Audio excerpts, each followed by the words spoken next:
Hi and welcome to the Gemhawks YouTube channel. I hope you're having a beautiful day no matter what it is you're doing. Today I would like to share with you a variation on a very old design of mine. I first created the Equinox Pendant way back in 2014 when I first started seriously working with wire to create jewellery.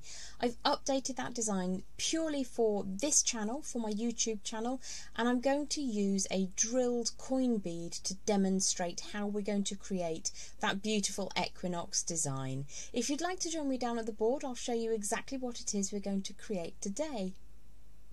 So here is my take on my original Equinox design from 2014, updated to use a drilled puffy bead. Now really any drilled bead will do, you just need to be aware of what size wire will fit through the core. Today I'm going to be working with one of these absolutely beautiful Mercury Mystic design puffy faceted coin beads in crystal from the Jessie James Beads Holiday 2021 collection, and this is the Winter Solstice mix. Just as an aside, it's a beautiful collection. You can check that out if you desire. This is the bead we're going to be working with, and it's going to be probably covered in many fingerprints throughout the process that I'm going to share with you today. Only 2 wire gauges to work with. We're going to be creating the primary section of the design with 1mm or 18 gauge wire, and then we're going to be filling in with 26 or 0.4mm gauge wire. So for the tutorial I'm going to work in 2 different colours to make it slightly easier to see what's happening with these 2 parts of the design. So if I pop the Equinox Bead Pendant up into the corner, we'll move on to the first part of the design. Basic tools only, and I'm working with my 1mm or 18 gauge wire, round wire, and I'm using raw copper, just really to show how we're going to put this together a little bit more easily. I do quite enjoy mixing my metals, but you can obviously do that once you've learnt the technique in whatever wires you desire.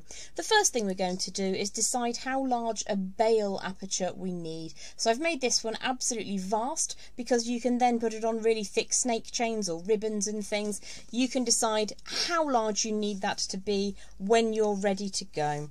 So I have around about 12 to 14 inches of that 1mm or 18 gauge wire, and I'm going to come in maybe 3.5 inches from one end and put a right angle bend into position.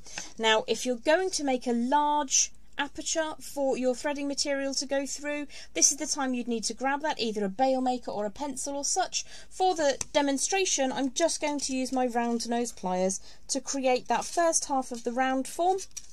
Draw the tail of the wire all the way over the top, give that a bit of a flatten and just draw this through. So I've made a slightly smaller circular shape for my bail for this design. What we're going to do now is wrap the tail of that wire at least 3 times around the elongated neck of the design.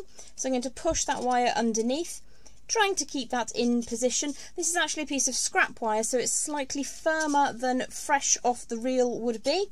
So in that way it's just a little bit feisty, and I might need to work a little bit harder to get it to go where I want to go. But I don't like wasting wire, so I'll often work with scraps and offcuts for tutorials. So I've just neatened up a little coil for that neck. I've gone for 4 wraps in the end, doesn't really matter, unless you're making these as earrings, and then you probably would want to replicate on one side the same as on the other. The next thing that I'm going to do is to create a coil. Now I want the coil to come up over the face of my bail, but to make my life easier I'm not going to orient the coil until it's completed. So I'm going to grip at the end of that section of wire that's sticking out to the side. I'm just going to start moving that around until I get that first circular form in position, and then I'm going to close my pliers over that and very gradually, very slowly turn the coil until we've completely used up all of that excess wire. So I'm going to draw that all the way up until it sits next to that little coiled neck section that we made. If I turn that sideways, you'll see that that's currently sitting forwards and away from the design, and all I'm going to do is use my hand to just push that back and up, so it sits over the front of that bail. The next thing we're going to do is just make sure that we're happy, because once we start winding in we might not be able to get back in, and just tidy those coils up. Now I already checked that my bead will go on the 1mm 18 gauge wire, so I'm just going to find the end of the wire and slide that bead up into position, like so. So I'm working with a glass bead today, so I will need to err on the side of caution when it comes to adding some tension into the design. I'm also going to be using my clothes just to give that a quick polish every now and again. Now what I will do is put my flat facing pliers, these are my bent chain nose pliers, just beneath the base of that bead. I'm not touching the bead in any way, shape or form with my pliers. If I tilt it up slightly, you'll be able to see there's a little bit of a gap just there. So I'm going to push that over to one side. Now there's a very good reason that we need some space, because the bead is going to slide down. Now that we've moved those metal pliers away, it's in less danger. For the next part of the design, it really does pay to work warm your wire. So I'm just going to get this section, the first sort of 3 inches or so coming away from that right angle bend that we made, I'm going to make that nice and toasty warm. Just going to draw my finger and thumb over that about 7 or 8 times. Because the next thing that I want to do is to draw that around in a beautiful swooshing arc. The easiest way I have found to do this is actually to just allow the wire to do the work for you. So because we spent a little bit of time warming that, you get this lovely almost capital D shape. Now we do want this to snuggle in slightly against the bead, so I'm just going to make sure that that bottom section is nice and firmly in position, before just allowing that to come slightly closer to the bead. Now I don't want it to be dead against the bead, I want it to be quite close. The next thing that we're going to do is to take the long tail of wire that's currently sitting over the top of that neckline. I'm going to pop my pliers onto that tail of wire and I'm going to push a right angle bend so that it goes around the back of the design. So it's quite soft in its formation at the moment, and what I want to do is not allow that to get any smaller. So I'm going to hold on to the wire up at the top here with my pliers whilst pushing the tail around the edge. If I'm gripping with my pliers here, it means that we don't lose any of the size of this lovely capital D shape that we've made.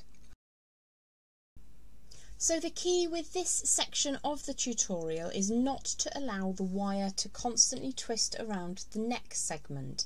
If you do that, then the large D shape that we've created becomes smaller and sits too close to the crystal or the circular bead form that you have chosen to use. If you join me back down at the board, I'll show you exactly what I mean. What the wire will want to do as you are twisting around that neck section is it will want to draw wire from this shape that we've created, so it's key to hold that very, very firmly whilst you're winding around.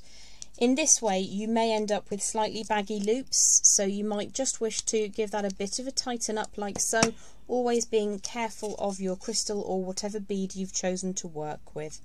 So we've wrapped a couple of times around the core and we're coming back out the same side. So I've chosen to put that capital D shape on the right of the crystal and I'm going to bring the tail of wire back out to the right hand side. And again, I want this to be nice and smooth and fluid at this stage, because what I want to do now is just use the curvature of my thumb to create another slightly larger arcing section, just like so. So this can be flaring out, it can be the same distance from that inner capital D shape, really entirely up to you how much flaring you like to put into that. For something like this, which is quite a diminutive size, very similar to the demonstration piece, we're going to be using around about 24 inches, 2 feet, 60 centimetres of the lighter gauge wire to create that woven section that swooshes around the right hand side of the design. I'm going to be demonstrating with a much smaller section of wire as it is easier to show you how it all comes together. What you can do at this stage is decide how much of a little coil you'd like at the bottom of the design. If you want a very diminutive one, you could even turn it into a small loop and add a charm drop off the bottom. I'm going to trim away to about 1.5 inches, 1 3/4 inches. Find my round nose pliers and just turn that to a coil, and it's going to be going in the opposite direction to the swoosh that we created. So I'm going to start off very, very slowly by creating a fairly circular form before switching back to my bent chain nose pliers. Any flat facing pliers will do, and starting to curl that around gently. Small manoeuvres will always end up with a neater coiled section. I'm aiming to have it reasonably similar in size, doesn't have to be identical, but reasonably similar in size to the one up at the top. Now I quite like the size here. What I am going to do is just gently push that lower section of wire back so that it meets with that right angle shape we made at the bottom of the bead. We don't need it to be completely touching at the moment because we'll draw that together with our wire weaving. So to fill in a section like this, it really will take between 18 inches and 24 inches of wire, and it does need to be cut off the reel because one of these is a sealed section. If both of these were open arcs, you can weave like so in a figure of 8, but because this inner D shape is sealed, it means that we have to cut our section of wire. As I said, around about 24 inches is what I used to create this piece. It's quite wire hungry, but I do like how it looks when you completely fill that with weaving. So I'm going to use a ratio of 5 wraps on the outer capital D to 3 wraps on the inner, and that will give you a look much like this, almost completely filled with only the odd small gap. And I'm going to start by winding on to the outer of those 2 D shapes, and that is really just to make my life that little bit easier. Now you can open that up slightly, just hold your lighter gauge wire over the top, and again this is 0.4mm or 26 gauge. I'm going to start by wrapping that 5 times around the outer D shape. Now you could leave that coiled section at the base uncoiled to make your life easier, but I want to show you how much easier it makes your life when you've got that to hold on to.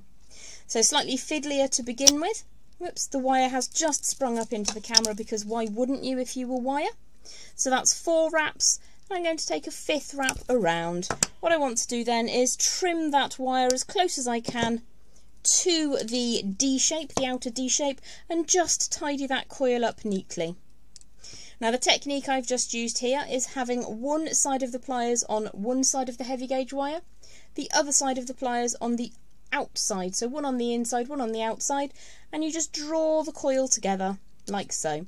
I'm not squashing too much in this direction because I want to draw that all the way up to the top to begin with.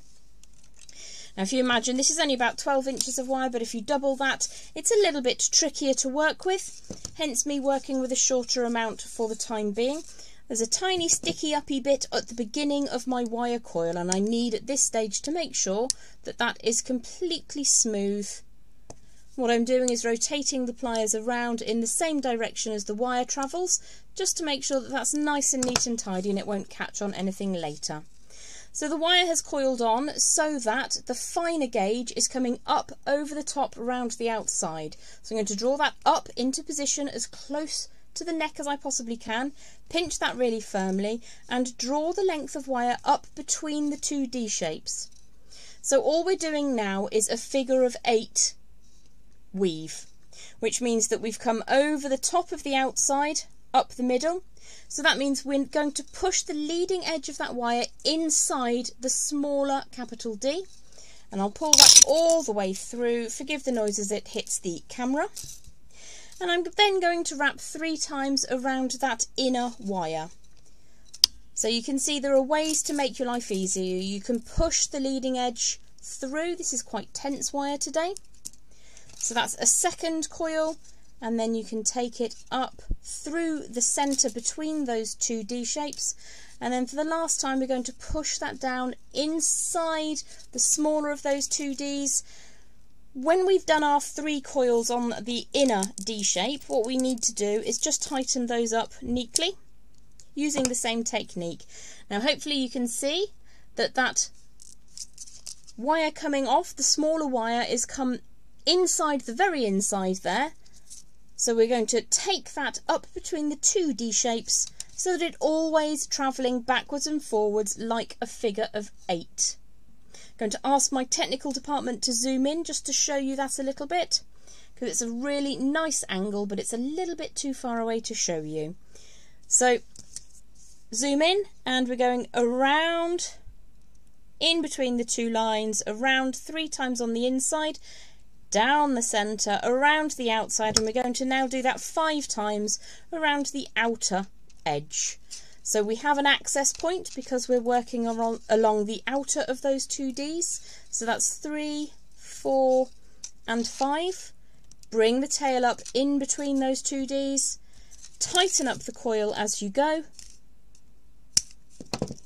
And then bring the tail up and over the top, and we will then wrap 3 times around the inner of those 2 D shapes. So if you don't want to push the leading edge through, you can take the tail through. Having a rounded bead which has a flatter side, like so, makes life ever so slightly easier because it gives you an access point to take the end of your wire through inside. What can happen is that your wire will get a bit kinked using this technique, so you have 2 options to work with. So that's 1 time around. I prefer to push the leading edge through. 2, push that into position, up and around, push the leading edge through, and that's 3 wraps around the inner D shape. Pull that nice and neatly into position, tighten up those coils, and push everything up as close to the neck as it will go. I'm just going to do 1 more set around the outer of those 2 D shapes. Oops, a daisy. 1 and 2 and 3. You can see the coils are quite baggy at the moment. I'm putting quite a lot of tension into the wire anyway, and then you can just tighten those up if you need to.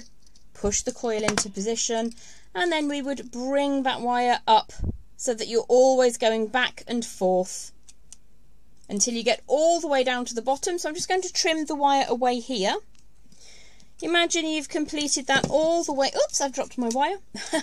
Imagine you've completed that all the way along, and you've just come down to the very, very bottom section. So what we're going to do is just cast on a little bit around this outer with 5 wraps. Is that 5? No, that's 4. That's 5. We're going to draw those 2 sections together. You'll just have to pretend that this is a nice neat bit in the centre. So I would finish off with 3 wraps going around the inner D, and by this time you'll have decided how much gap you want to be sharing. So I'm going to leave a little space down at the base there. So that's 1, draw the wire through, that's 2, push the leading edge through if it suits you better, 3, and take that as far as it will go towards the right angle we created at the bottom of the bead.